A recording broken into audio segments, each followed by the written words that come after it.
Hello, and welcome once again to our discussion for today. And I hope you are very much active for today's lesson. Today, I will be going to cover data and information. So I have preferred to discuss this first before we go into databases so that you would be able to appreciate where data and information is going to be utilized later on. I hope you will not feel sleepy today. And yeah, I hope you are going to enjoy this lecture. So for today, we're going to cover the following. We are going to review on data organization. I consider this as a review because I know you have been familiar with some of the terms that we are going to discuss, the data hierarchy, and a little bit on information system as well. I believe you are familiar on the language of the machine that we're going to talk about today. You know how computers communicate, right? So it's actually in what language?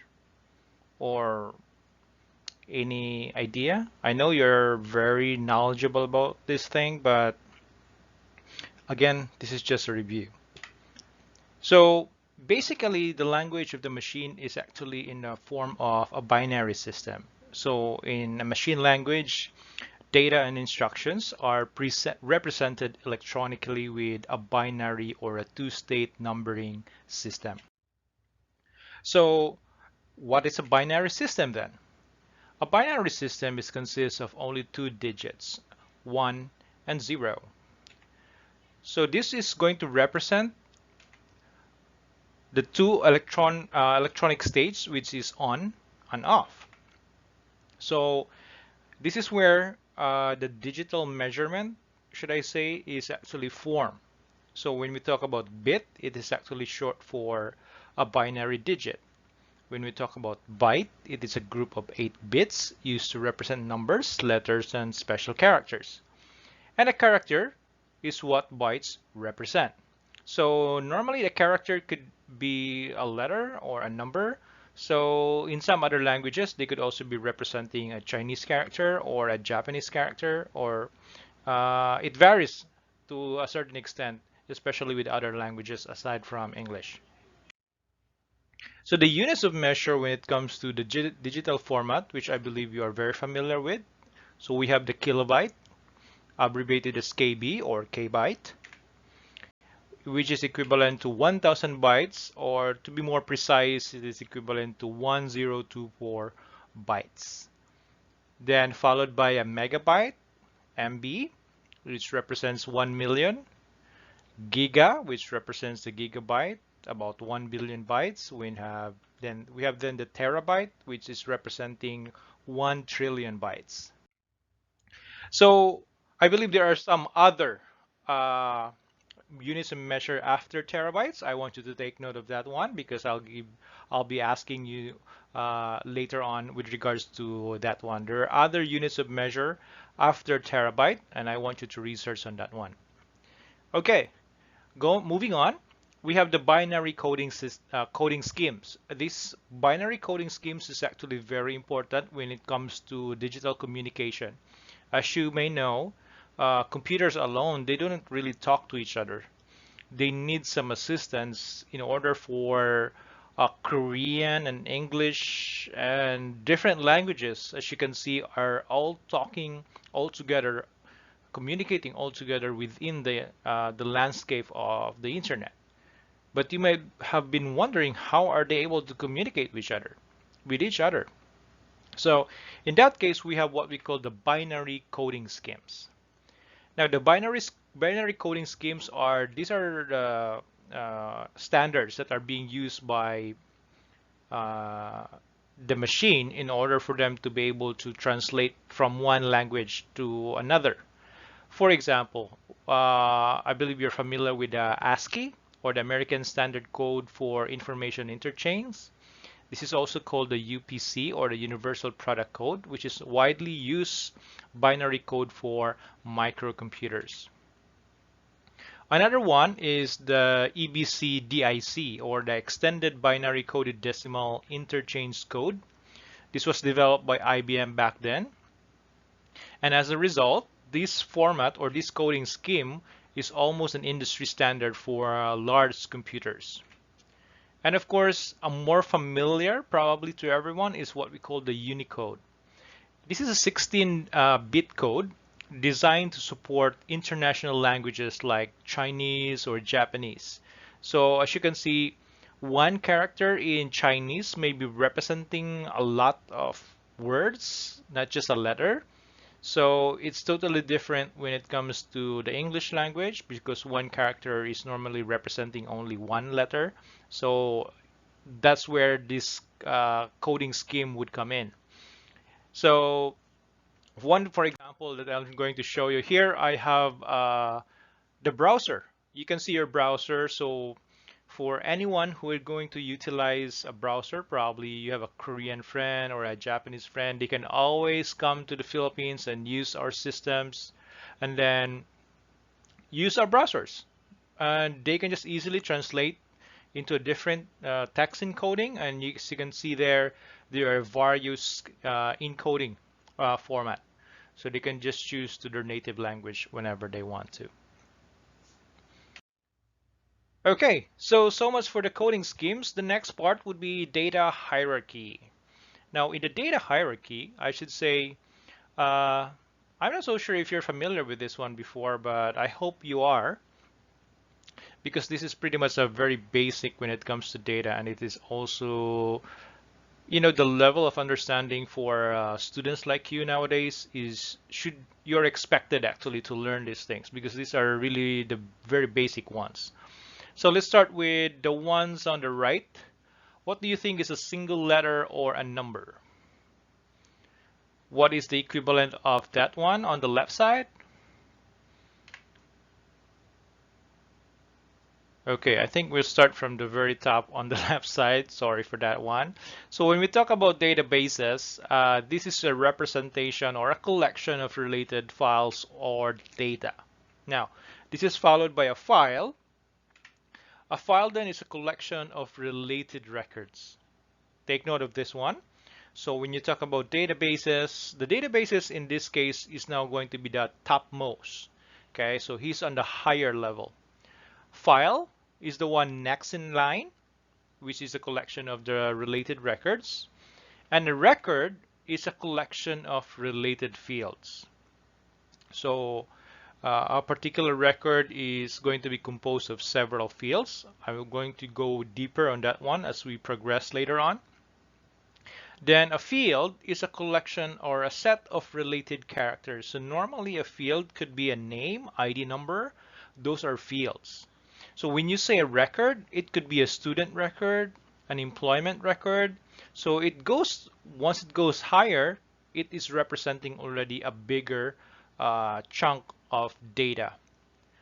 Next is the character too. This is now representing a single letter or a number.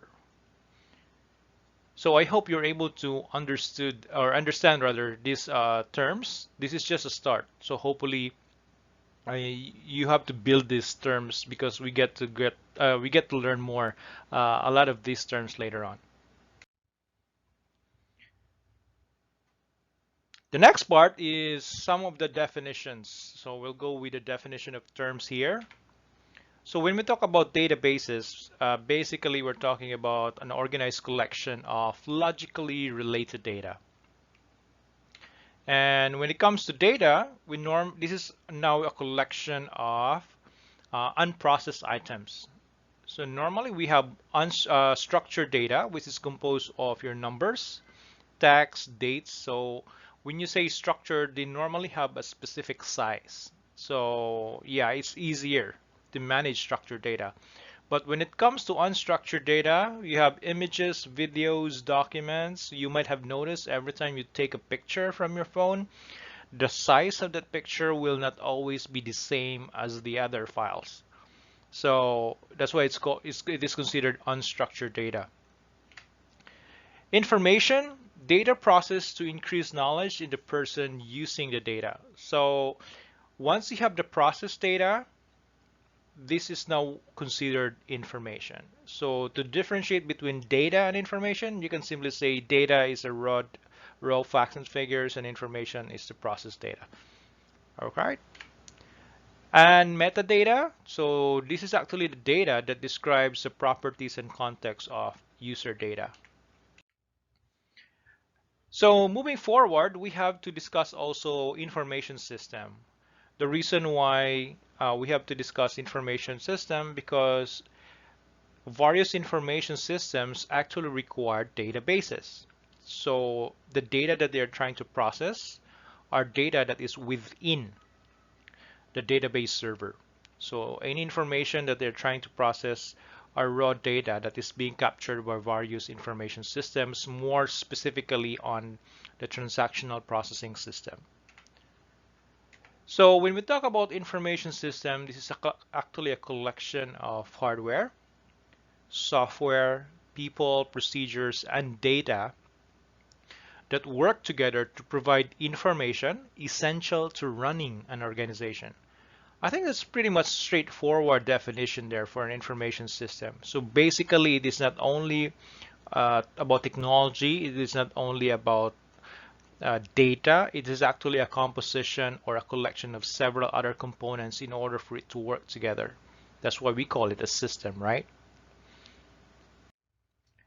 Here's an example of how a school or a university process an admission. So in this case, your ID, your school ID, is probably being represented to a certain extent. Of course, it serves as your identification that you're an enrolled student in the university. Now, in terms of how it is being processed, normally it goes through a series of process across the university. So when you enroll in the university, you fill out a form, right, during the admission. Then you submit the requirements together with your picture, and then those information that you have will be stored in what we call the database. So you will now have a record of yourself in the student record in the information system. So in that case, those data will be retrieved later on in order for your ID to be during your ID during the printing of your ID. So your data is now stored in the database server. So whenever you want to pull up your data, you can do printing and so on. So altogether, when your ID is actually printed, your picture is also there together with your personal information, your binary, what do you call this, barcode that is being printed also.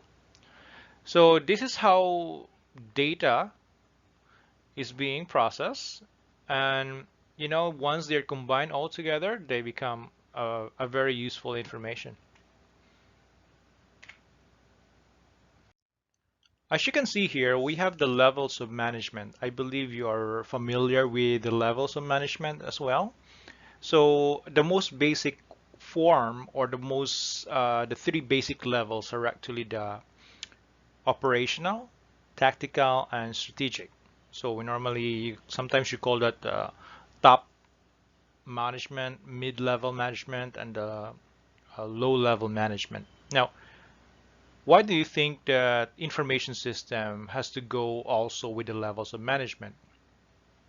If you're going to look at it, at every level of management in an organization, they also require a different level of data in order for them to make decision. The information needs to be the data needs to be processed as the data moves to the higher level, right? So for example, at the very first level, we normally have the transaction processing system, or the TPS. These are the systems that capture the raw transactions, your sales transaction coming from your point of sale systems, your online ticketing, reservations, bookings, all those systems that actually capture transactional data that it could either be financial or non-financial data. So these transactions are actually considered as the ones that creates economic event. So they play a very important role at the very first level of the organization. Now, when you go to the higher level, there's also a different type of systems that is going to manage or process those data. When we call this one the management information system. And the higher level, in that level, the data is more refined. The information that the management needed is now probably in visual form so that it would be easier for them to look at, probably in uh, graphical format, represented in charts or graphs. So we normally have what we call the executive information system in there. The various levels of management has also its corresponding level of information that is being required. So normally at the corporate level, which is at the top level, they normally have uh, the corporate information for the whole organization. So I will not go to the detail on this one because you're very familiar with this, the team or division or the business unit. So at this level, this is the management, mid-level management or supervisory. Normally, they also have that kind of information that they needed. Then we have the individual. Managing an information system also includes individual data, so communications and among others. So just to review again, the levels of management. So as you can see, the three levels of management corresponds normally to the simple uh, organization. Now, once an organization evolves, it gets more complicated. The processes involves the processes that are involved within the organization gets more complicated. We normally have a different level also. So there's a new aside from the three levels, we also have four or even five level of management. So in this case, yeah, by changing our criteria to the different types of data or information that are processed at the different levels in the organization, we can create a five-level model. So yes, not only it is limited in terms of the complexity of the organization, but it's in terms also of how the data is going to be processed within the organization. So in this case, we now have five levels. So the five levels actually involve additional processing of the data across various different systems from the bottom going up. Now, I have here some questions for you. So what type of organizations who uses this type of model? So mostly big corporations, obviously. So those that are highly sophisticated processes, multinationals, multi-billion companies, and is the five-level pyramid model applicable to medium-scale organizations? Yes, it can be applicable. However, normally when you apply this form of complexity, it also comes with a cost.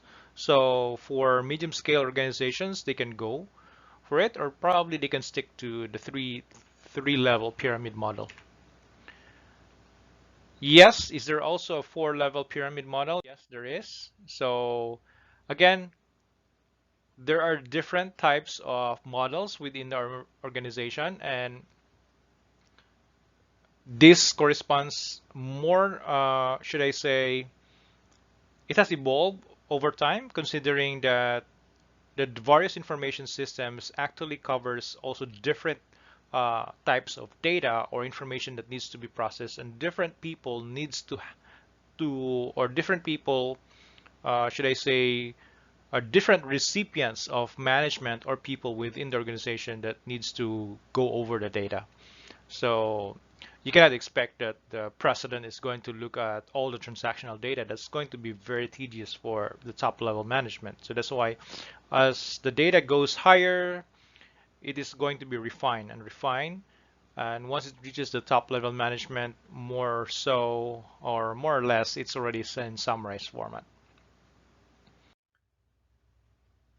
So again, the For most organizations that are already implementing information systems, they normally go through the four-level model.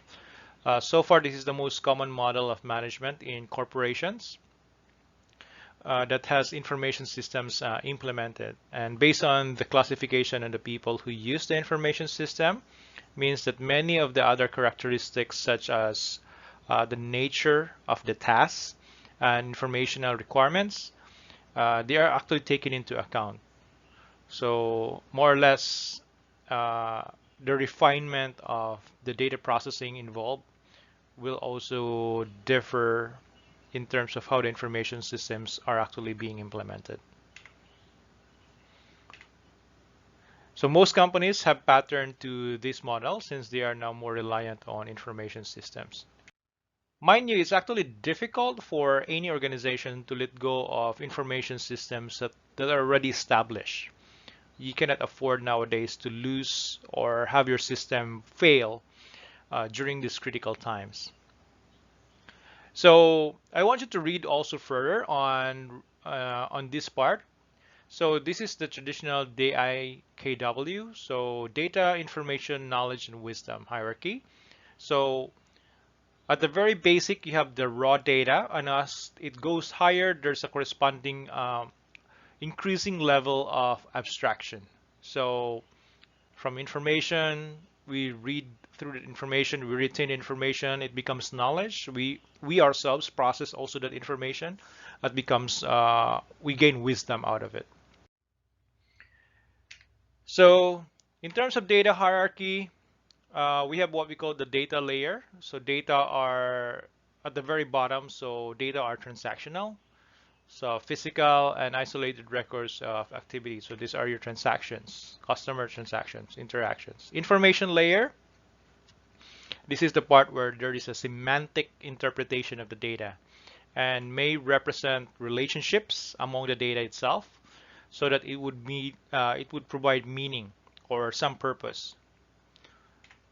Then we have the knowledge layer. So this is where the general awareness or processing of information.